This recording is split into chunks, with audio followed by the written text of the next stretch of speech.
ओम शांति। 14 अगस्त 2021 के ईश्वरीय महावाक्य। पहले सुनते हैं मुरली के मुख्य पॉइंट्स। बाबा ने कहा, सतयुग में भारत बहुत साहूकार था, वहाँ देवी देवताओं का राज्य था। फिर यही भारत गरीब बना। अब फिर से भारत को स्वर्ग बनाने बाप आए हुए हैं। बेहद का बाप आकर उत्तम से उत्तम सेवा करते हैं। तुमको रंक से राव, बैगर से प्रिंस बनाते हैं। अभी बाप राजयोग की शिक्षा दे रहे हैं, जिससे तुम भविष्य में नर से नारायण बनते हो। यह बना बनाया बेहद का ड्रामा है, इसमें जरा भी फर्क नहीं हो सकता। इस ड्रामा में जो शूट हुआ वह हूबहू रिपीट होगा। यह ह्यूज ड्रामा है। बाप अभी स्वर्ग की स्थापना करा रहे हैं। तुमको पढ़ाकर स्वर्ग के महाराजा महारानी बना देते हैं। तभी तो भक्ति मार्ग में तुम पहले पहले शिव बाबा की पूजा करेंगे। और लास्ट में बाबा ने कहा, यह सुनकर तुम्हारे रोमांच खड़े हो जाने चाहिए कि स्वर्ग में प्रकृति भी तुम्हारी दासी होगी। वहाँ फल फूल आदि सब बहुत अच्छे होंगे। धरनी का कोई मूल्य नहीं होगा। जिसको जितनी चाहिए उतनी ले सकेंगे। मीठी नदियों पर तुम्हारे महल होंगे। अब सुनते हैं महावाक्यों को विस्तार से। मुरली का सार। मीठे बच्चे, तुम ड्रामा के गुप्त राज को जानते हो कि यह संगम युग ही चढ़ती कला का युग है। सतयुग से लेकर कलाएं कम होती जाती हैं। प्रश्न, सबसे उत्तम सेवा कौन सी है और वह सेवा कौन करता है? उत्तर, भारत को स्वर्ग बनाना, रंक को राव बनाना, पतित को पावन बनाना, यह है सबसे उत्तम सेवा। ऐसी सेवा एक बाप के सिवाय और कोई भी नहीं कर सकता। बाप ने ऐसी महान सेवा की है, तब तो बच्चे उनकी इज्जत करते हैं। सबसे पहले सोमनाथ का मंदिर बनाकर उनकी पूजा करते हैं। आज का गीत, आखिर वह दिन आया आज। ओम शांति। मीठे मीठे रूहानी बच्चों ने यह गीत सुना। जैसे आत्मा गुप्त है और शरीर प्रत्यक्ष है। आत्मा इन आँखों से देखने में नहीं आती है, इनकॉग्निटो है जरूर, परंतु इस शरीर से ढकी हुई है। इसलिए कहा जाता है आत्मा गुप्त है। आत्मा खुद कहती है, मैं निराकार हूँ, यहाँ साकार में आकर गुप्त बनी हूँ। आत्माओं की निराकारी दुनिया है, वहाँ तो गुप्त की बात नहीं। परमपिता परमात्मा भी वहाँ रहते हैं। उनको कहा जाता है सुप्रीम, ऊंचते ऊंच आत्मा। परे ते परे रहने वाला है परमपिता परमात्मा। बाप कहते हैं, जैसे तुम गुप्त हो मुझे भी गुप्त आना पड़े। मैं गर्भ जेल में नहीं आता हूँ। मेरा नाम एक ही शिव चला आता है। मैं इसमें आता हूँ तो मेरा नाम नहीं बदलता। इनकी आत्मा का जो शरीर है उनका नाम बदलता है। मुझे तो शिव ही कहते हैं, सभी आत्माओं का बाप। तो तुम आत्माएं इस शरीर में गुप्त हो, इस शरीर द्वारा कर्म करती हो। मैं भी गुप्त हूँ।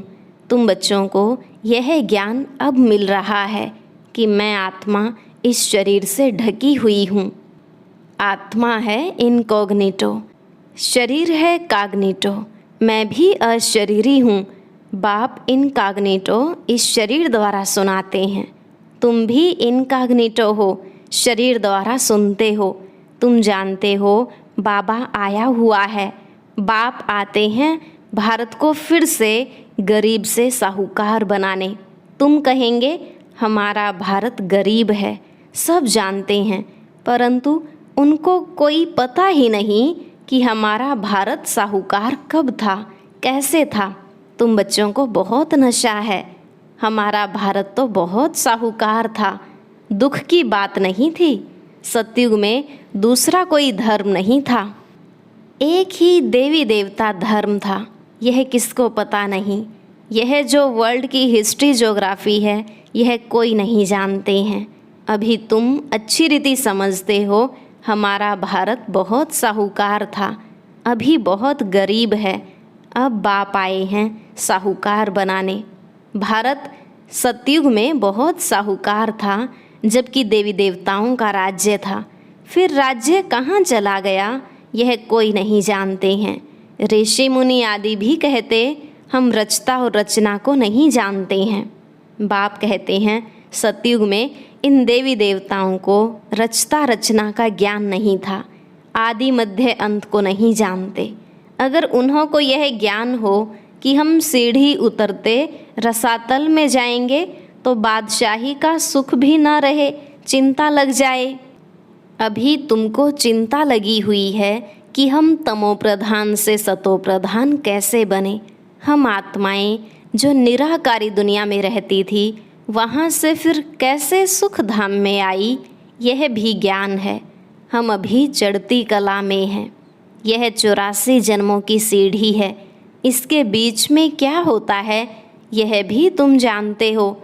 सतयुग में सब तो नहीं आएंगे। ड्रामानुसार हर एक एक्टर नंबरवार अपने अपने समय पर आकर पार्ट बजाएंगे।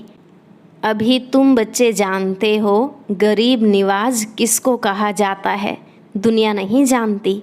गीत में भी सुना, आखिर वह दिन आया आज। यह सब है भक्ति। भगवान कब आकर हम भक्तों को इस भक्ति मार्ग से छुड़ाए सद्गति में ले जाते हैं, यह भी समझा है।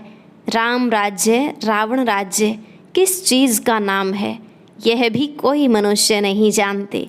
अभी तुम बच्चे समझते हो बाबा फिर से आ गया है इस शरीर में। शिव जयंती भी मनाते हैं तो शिव जरूर आते हैं। ऐसे भी नहीं कहते मैं कृष्ण के तन में आता हूँ, नहीं। बाप कहते हैं कृष्ण की आत्मा ने 84 जन्म लिए हैं। जो पहले नंबर में था वह अब अंत में है। तत्वम, मैं तो आता ही हूँ साधारण तन में। तुमको आकर बतलाता हूँ तुम कैसे 84 जन्म भोगते हो। इस समय देवता धर्म का तो एक भी अपने को समझते नहीं हैं, क्योंकि सतयुग को बहुत दूर ले गए हैं। कल्प की आयु लाखों वर्ष लिख दी है। वास्तव में ड्रामा की हिस्ट्री तो बहुत छोटी है। इसमें कोई धर्म की 500 वर्ष की, कोई की 2500 वर्ष की हिस्ट्री है। तुम्हारी हिस्ट्री है 5000 वर्ष की। देवता धर्म वाले ही स्वर्ग में आएंगे, और धर्म तो आते ही बाद में हैं। देवता धर्म वाले ही और धर्मों में कन्वर्ट हो गए हैं। ड्रामानुसार फिर भी ऐसे ही कन्वर्ट हो जाएंगे, फिर अपने अपने धर्म में लौट कर आएंगे। बाप समझाते हैं, बच्चे तुम तो विश्व के मालिक थे। तुम अभी समझते हो बाबा स्वर्ग की स्थापना करने वाला है, तो हम क्यों नहीं स्वर्ग में होंगे। बाप से हम वर्षा जरूर लेंगे। तो इससे सिद्ध होता है कि यह हमारे धर्म का है। जो नहीं होगा वह आएंगे ही नहीं, कहेंगे पराये धर्म में क्यों जाएं। तुम बच्चे जानते हो सतयुग नई दुनिया में देवताओं को बहुत सुख थे। सोने के महल थे।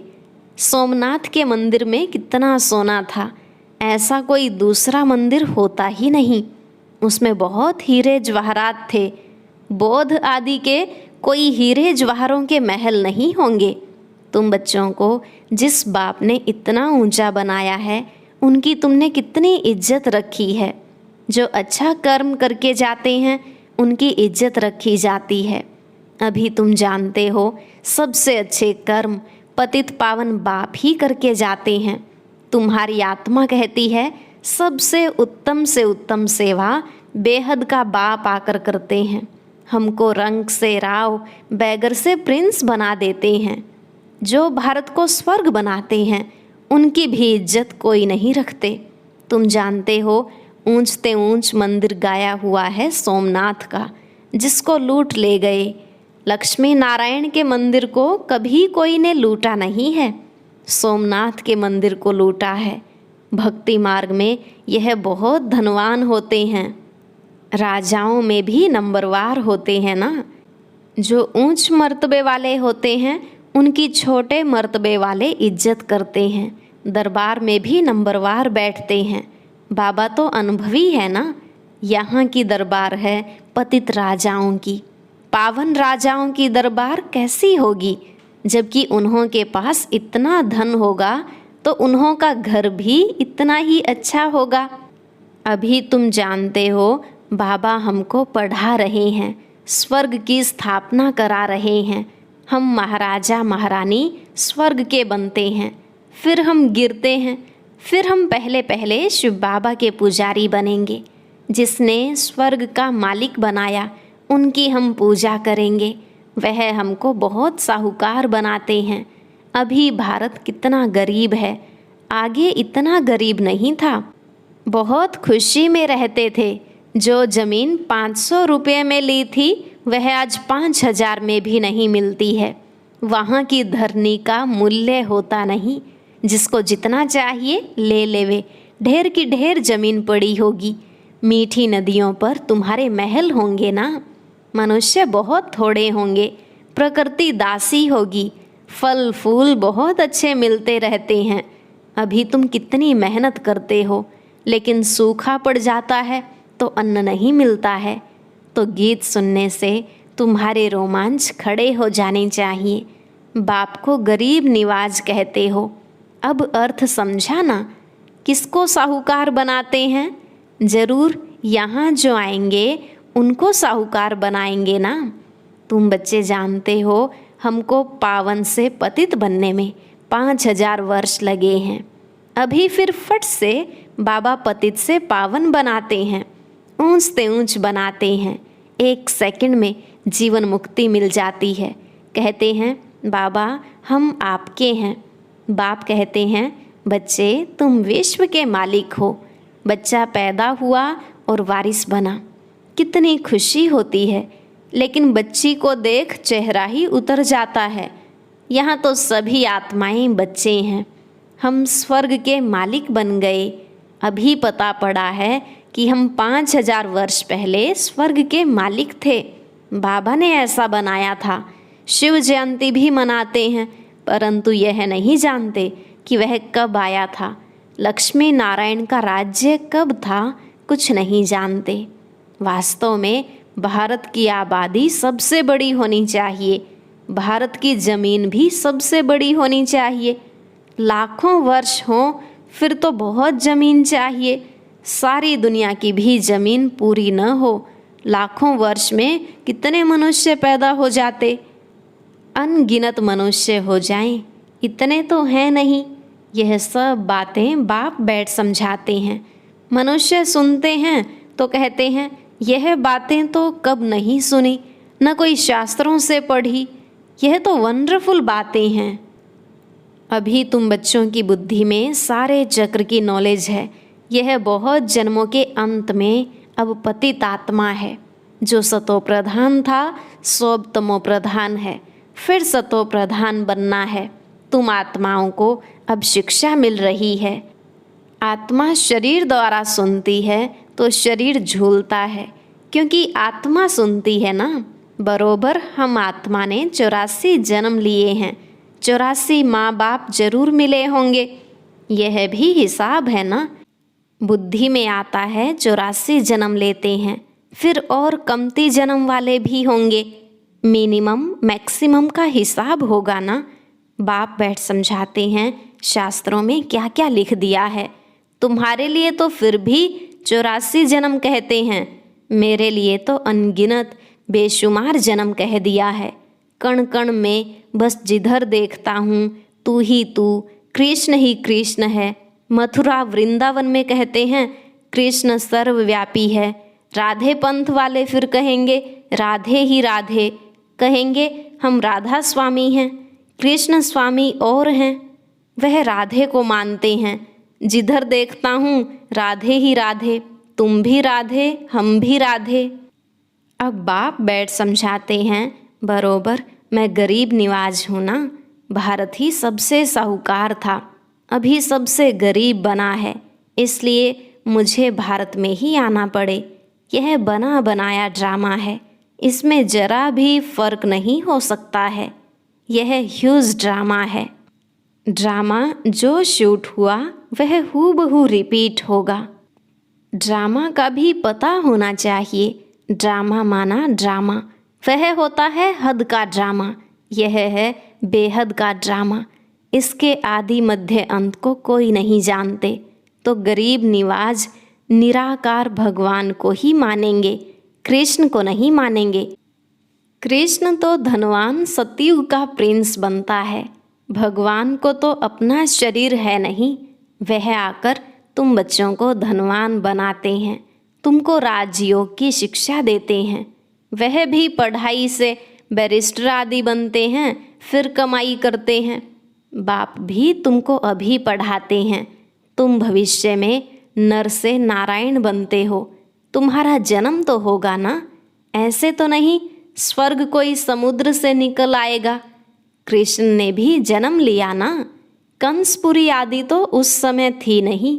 कृष्ण का कितना नाम गाया जाता है, उनके बाप का नाम ही नहीं। उनका बाप कहाँ है?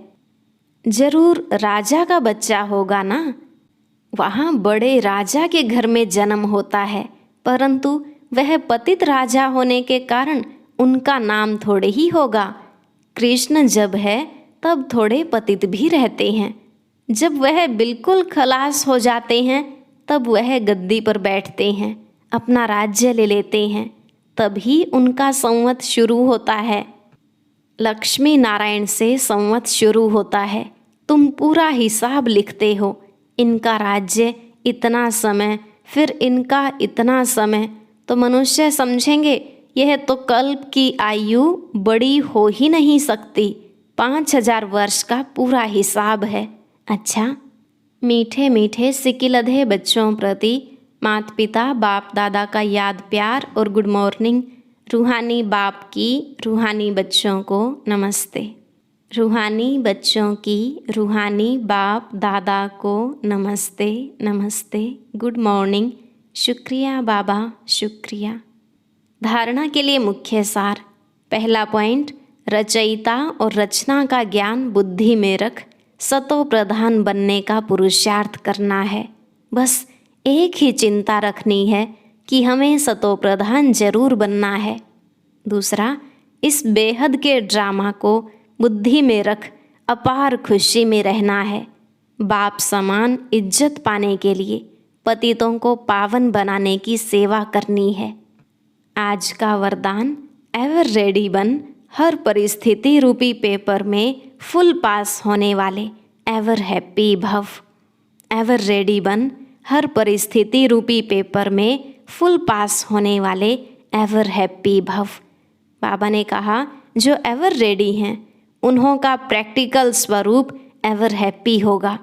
कोई भी परिस्थिति रूपी पेपर व प्राकृतिक आपदा द्वारा आया हुआ पेपर व कोई भी शारीरिक कर्म भोग रूपी पेपर आ जाए, इन सब प्रकार के पेपर्स में फुल पास होने वाले ही एवर रेडी कहेंगे। जैसे समय किसके लिए रुकता नहीं, ऐसे कभी कोई भी रुकावट रोक न सके। माया के सूक्ष्म व स्थूल विघ्न 1 सेकंड में समाप्त हो जाएं, तब एवर हैप्पी रह सकेंगे। स्लोगन, समय पर सर्व शक्तियों को कार्य में लगाना अर्थात मास्टर सर्वशक्तिमान बनना। समय पर सर्व शक्तियों को कार्य में लगाना अर्थात मास्टर सर्वशक्तिमान बनना। ओम शांति। और अभी सुनेंगे आज की अव्यक्त मुरली। इसके लिए ऊपर दिए गए बॉक्स को क्लिक करें।